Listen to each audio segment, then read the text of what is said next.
welcome back to another edition of Slightly More Podcast. I am one of your hosts, Shane Petricruz, along with...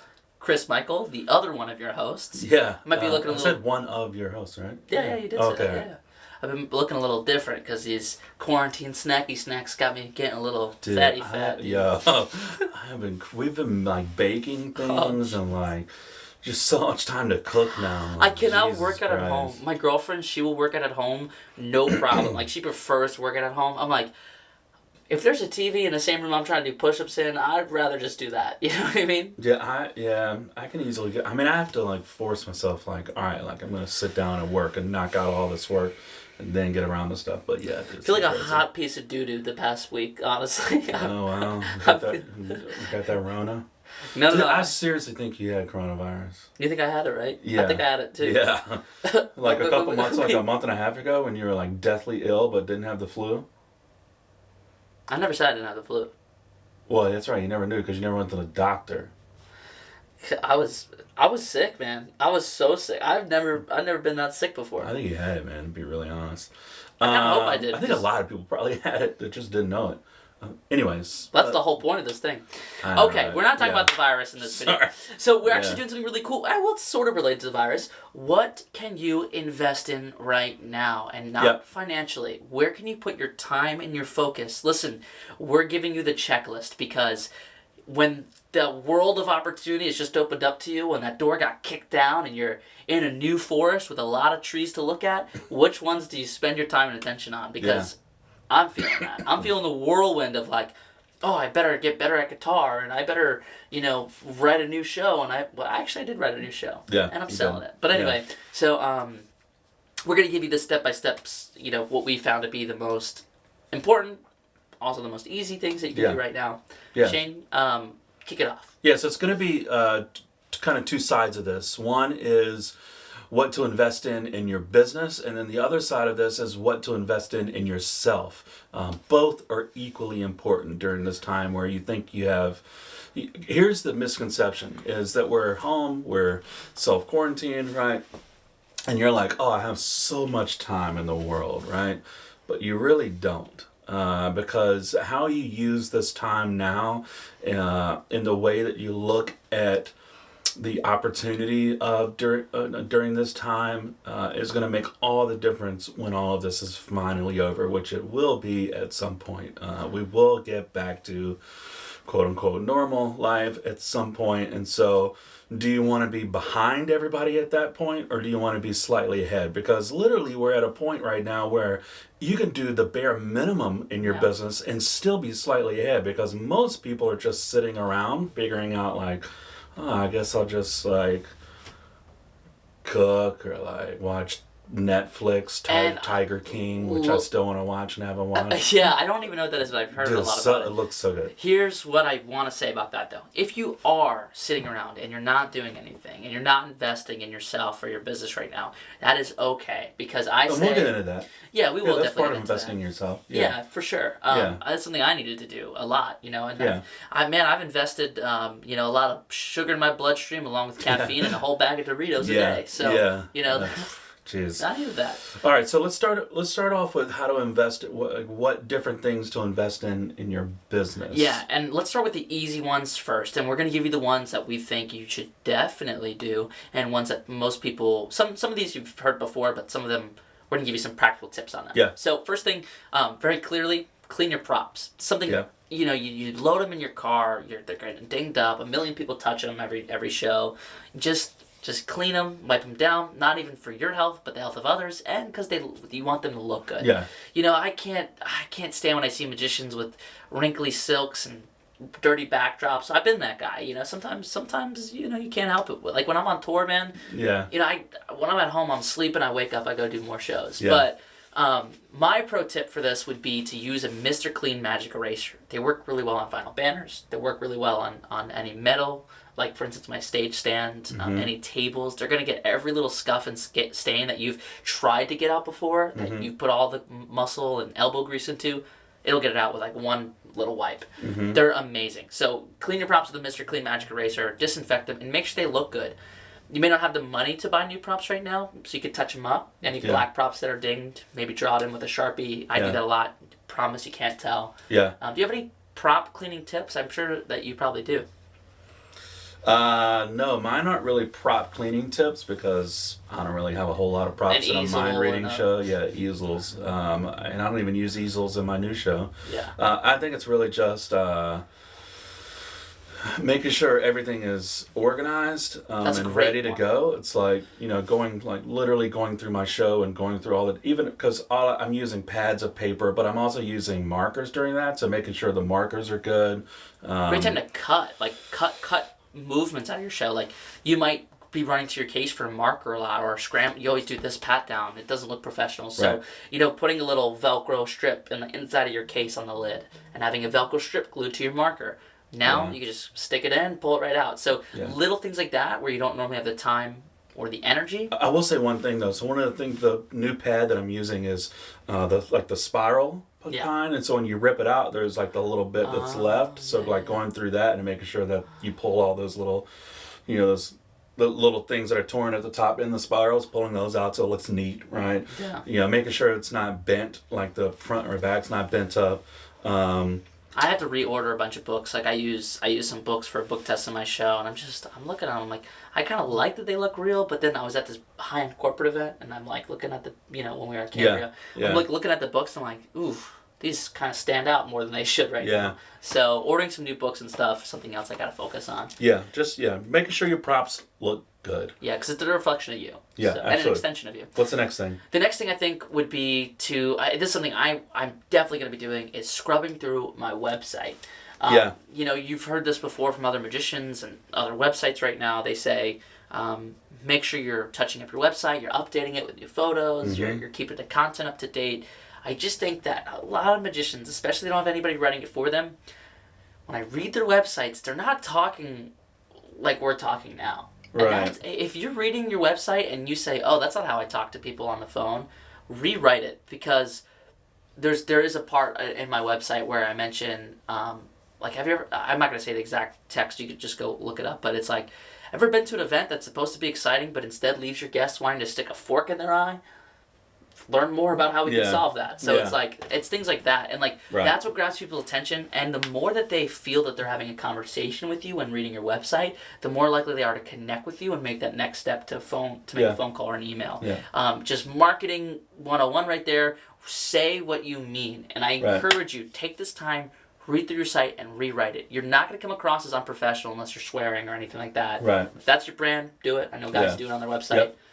But being you is better than being professional. Yeah. Also make sure your website is client focused, not you focused, meaning that the verbiage and visuals that are on your site should be should be client focused, in the sense that you shouldn't be like, I have this amazing show. It's like an inside joke. I have this amazing show of 7 boxes that I'm monkey in. Like, he does all these things, and I have fire, and it's like, it's all about your show and like what you do. It should be about what the client is going to get from you, because at the end of the day, the client only cares what you are providing for them, how they are going to feel, and how their guests are going to feel. And if your website doesn't convey that, you need to redo your website. Yeah, and in fact, what you want to do is show so well what the results are, they can't help reach out to you to find out how you're going to achieve that. Like, here's a great website, and he's a kids performer, but I think everyone can learn from it. I took notes for this from my corporate site.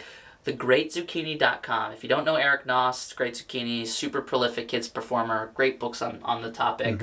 One of them, he runs Cadabra, all that stuff. His website, it's so hard to even find a photo of him on there. It's just kids being blown away, laughing harder than you ever seen them laugh. I don't even need to read the copy to know I'm calling this guy if my kid is having a birthday party. I don't even know what he does, but I don't care, because those kids look like they're having the time of their life. Another thing, the text to picture ratio, you should have way more pictures and video than text. If your block of text is more than a few sentences, cut it. Because here's the thing. You might have more that you want to say, but honestly, they're not going to read it. Like, some of my best friends in magic websites, I haven't even read their websites. You know what I mean? I just don't. Like, why do I need to read copy? Like, when was the last time you read all the copy on a website? Never. Yeah.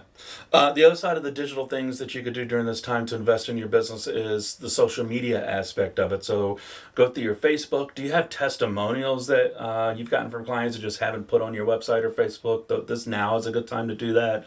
I personally have some. I have 2 video testimonials I haven't uploaded yet. Uploading new photos is good. New photos. Also, yeah. make sure like you go through your Facebook page. There was a lot of things that weren't really optimized. Like Right. I didn't have like that. What was that? I don't even know what it's called.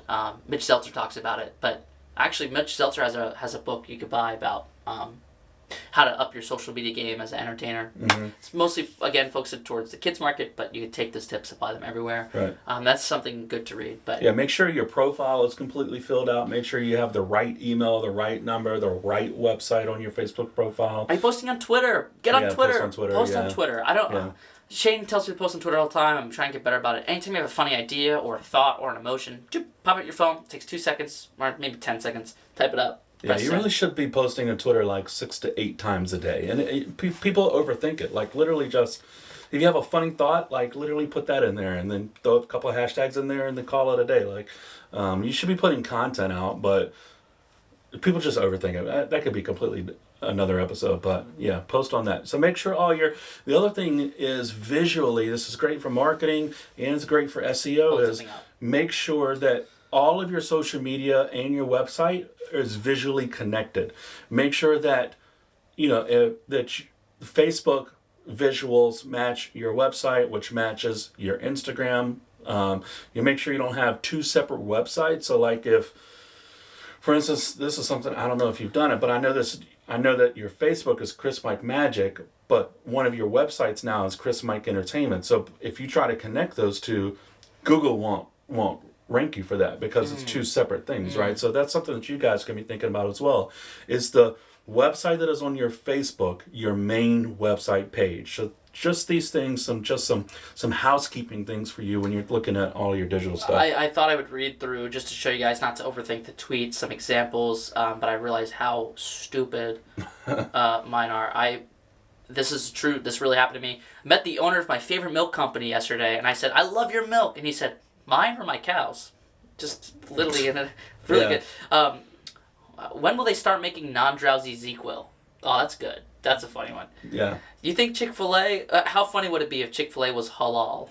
Oh my God. Anyway. It's just things like that. So business-wise, make sure all your socials and your website is straight. What are some other things business-wise? Yeah, I think that connection with clients now, like, okay, I feel like sometimes I have to like remind myself that some people still don't do this.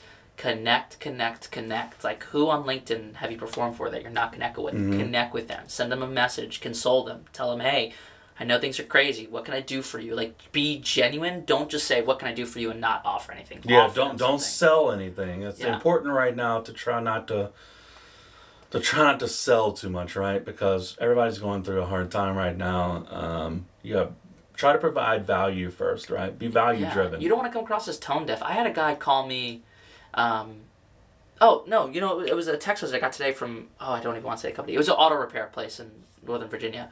And they sent me this thing of like, hey, we're running a special right now. And I'm like, guys, like, why are you sending this right now? You know what I mean? Like, anyway, so, but I guess it doesn't really matter much. That's actually kind of smart because if you needed your car repaired and you put it off, like, they have an excuse to lower They know. the price. Here's something that's very interesting now, business-wise, and why you need to connect more. Something that I literally just read an article about it real quick. I skimmed through it this morning. Of the engagement rate on social media right now has gone through the roof because everybody's at home. Yeah. Like literally, we're sitting at home doing nothing, right? So now is a great time to get on your social media to reach out to clients because they're literally doing nothing else. They're looking. People are getting anxious now because it's been a few weeks and now we're stuck at home and can't really go out, and so it's like they want some kind of engagement there. So if you can find a way to engage with them, then do that. Reach out to old clients and just say, hey, just thinking about you. And you know what takes less time than writing an email? A 10-second video of your face, and it makes so much more of an impact. If you say, hey James, really sorry that or, hey, James, today was the day I was supposed to be at your event, but I want you to know if it means anything, you guys are still on my heart and in my mind.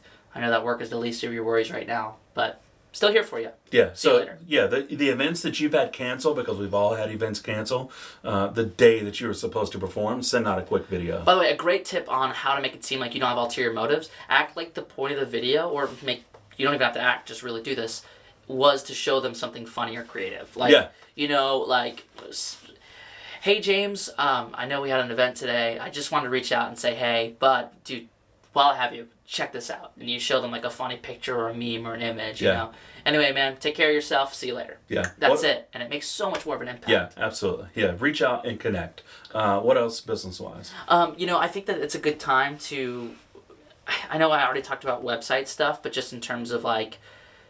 I don't want to get into this, but SEO, if you're not doing that right now, you can be...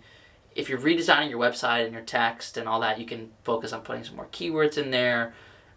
I don't even want to go into that, but just look up SEO. You have time to study and learn about it now. And that's something else you could do for your business, even though this is a good transition kind of into yourself, would be to start educating yourself on some things you need to work on. Yeah. You know, being educated on different things. And there's tons of, for the magicians out there, there's tons of books out there on marketing for magicians and entertainers. Definitely look into that, because there's a whole lot. podcast on it. You have a lot. Yeah, we have Slightly a lot. more. Yeah, we do have a podcast on that as well. That transitions us into what to do right now to invest in yourself right now. What's the first thing you have for that? Oh, sorry, this is on the business side of things. Work on your show. We could write new tricks, put new bits in. I just think you probably already considered that, so we don't really need to talk about this. Yeah. But we did just film an episode about how to use outside inspiration to inform new material in your show. And I think that if you go watch that, you can work on that a little bit. Yeah, work on some. If you've never had time to work on some new effects, maybe work on some new effects. That's something I'm doing right now. I know that you're doing it as well for your walk around sets. And so now's a great time. Work on new things. Work on your show. See if there's anything you can change. That sort of thing. Yeah. Yeah, this is hypocritical of me. I think maybe investing in your health right now, like your time into your health, would be really good. No, for sure. Especially now, because we're getting so anxious. I mean, I'm like, you gotta find an outlet, right? Yeah, it's so hard to eat healthy and work out right now. But if you can, I would say to do it. And well, you get in this mindset of like, I've got so much time now. I'm like literally not doing anything. But guys, I hate to break this to you too. This is also not only a personal thing but a business thing too, because this is just the truth of it, and I've looked into this a lot. When you are in better shape, your clients tend to think that you can take better care of them. It's a psychological thing. Well, that's with anybody, yeah. Yeah, like they tend to trust people who are more in shape, and you seem more valuable. If you wanted to command a higher fee, as silly as this sounds, being in better shape can help you command a higher fee. Yeah. It's kind of disgusting that our society works like that, but it's true. And I hope that you guys can consider that. You have maybe about a month. You can do a lot in a month. Get some Insanity or P90X going and just crank it. So investing in your health would be a big one. Another thing I would say to do is, what outside hobbies can you focus on? Shane, you just did some gardening. Yeah, so we built like a 6 foot by 7 foot vegetable garden out back in the yard. Yeah, I love to make lo-fi beat tapes. I also love to play guitar. I haven't played guitar yet, but it's on my to-do list. Yeah. I just feel throughout the year that my passion for playing guitar is dwindling, because I just don't feel I'm as good as I used to be. Yeah. And it makes me not want to play. I think that would be really cool. I love that feeling of being able to do more than just magic. So I think besides the physical health, I think mental health right now is pretty huge, because we're all stressing out, right? Because we don't have gigs and so much is canceled. We have so much uncertainty right now with this whole coronavirus thing, and when the society is going to get back, and when we're going to start performing again. And so I think mental health is probably just as important, if not more important, than your physical health right now.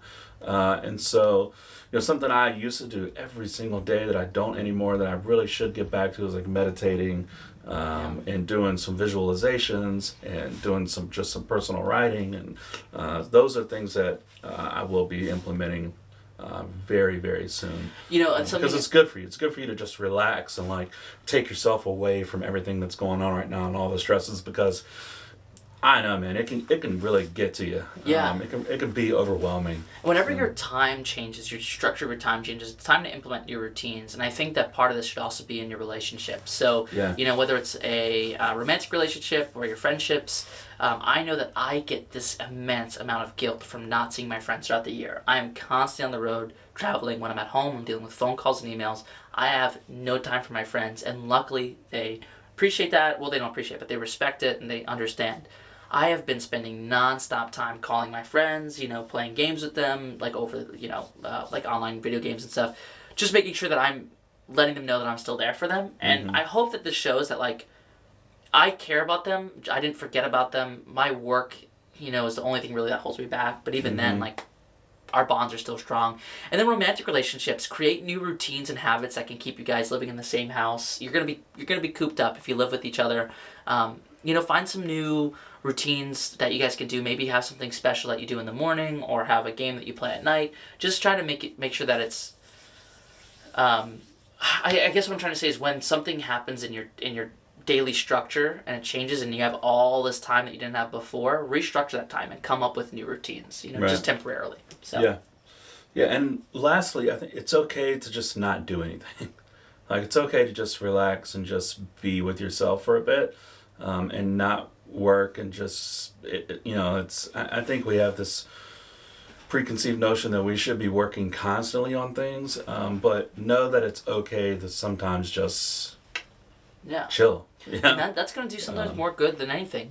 Just you'll find that if you're the type of person that I am, sitting for 2 or 3 days doing nothing will really drive you the next couple weeks. Yeah. Like, I'll say, wow, I all those, like, those 3 days I didn't do anything, I had all these thoughts about what I should be doing, and now I'm finally motivated to do them, and I'll have about a week of pure energy to get it done, and then maybe I'll take another 3 days off. But even if you don't do that and you just sit and you let yourself relax and you let yourself focus on hobbies or TV shows, if anything, just use that as an excuse to really push it hard when things get back going. So Yeah. So let us know what you guys are doing to invest in your business and in your own self. We'd love to hear what you guys have going on. Yeah, comment below what tip we missed, because I'm really curious if there's something that you guys are saying, oh, it's so obvious, you should have mentioned this, we just didn't mention it. Please comment that below. Yeah, because it could help us. All right. See you guys later. Peace.